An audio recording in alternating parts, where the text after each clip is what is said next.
નમસ્કાર, આપ જોઈ રહ્યા છો સ્પાર્ક ટુડે ન્યૂઝ। સમા ઇન્ડોર સ્પોર્ટ કોમ્પ્લેક્સ ખાતે આયોજિત WTT યુવા સ્પર્ધક 2026માં યુવા ખેલાડીઓએ શાનદાર પ્રદર્શન કર્યું।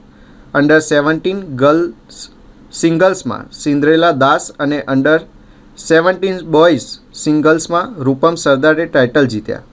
અંડર 13 ગર્લ્સમાં દિવિજા પોલ અને અંડર 13 બોયઝમાં દેવ પ્રણવ ભટ્ટ ચેમ્પિયનશિપ પોતાના નામે કરી છે। વડોદરામાં બીજા વર્ષે યોજાયેલી આ આંતરરાષ્ટ્રીય સ્પર્ધામાં અંડર 11થી અંડર 19 કેટેગરીમાં કુલ 226 ખેલાડીઓએ ભાગ લીધો હતો। મેડલ વિતરણ સમારોહમાં સંસદ સભ્ય ડૉક્ટર હેમાંગ જોશી સહિત રમતગમત જગતના અનેક મહાનુભાવી ઉપસ્થિત રહ્યા હતા।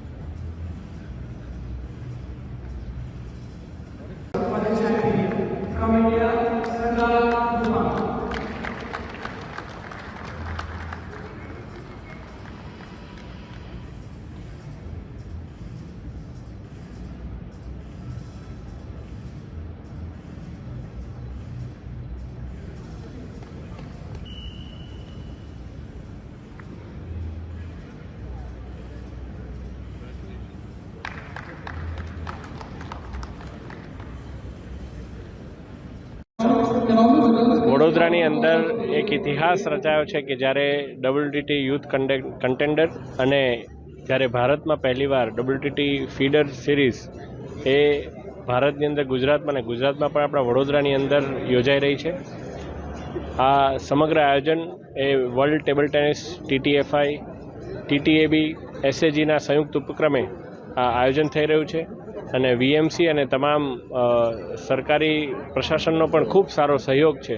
ત્યારે આ ઇતિહાસ રચવા બદલ તમામ આપણા આયોજકશ્રીઓને હું ખૂબ ખૂબ અભિનંદન પાઠવું છું અને આજે જ્યારે એના ડે 1ની મેડલ સેરેમની ડે 2ની મેડલ સેરેમનીની અંદર મારે પણ ઉપસ્થિત રહેવાનું થયું અને તમામ વિજેતાઓ છે એમને મેડલ્સ પણ એનાયત કર્યા, ત્યારે સર્વે વિજેતાઓને પણ હું ખૂબ ખૂબ અભિનંદન અને શુભેચ્છાઓ પાઠવું છું।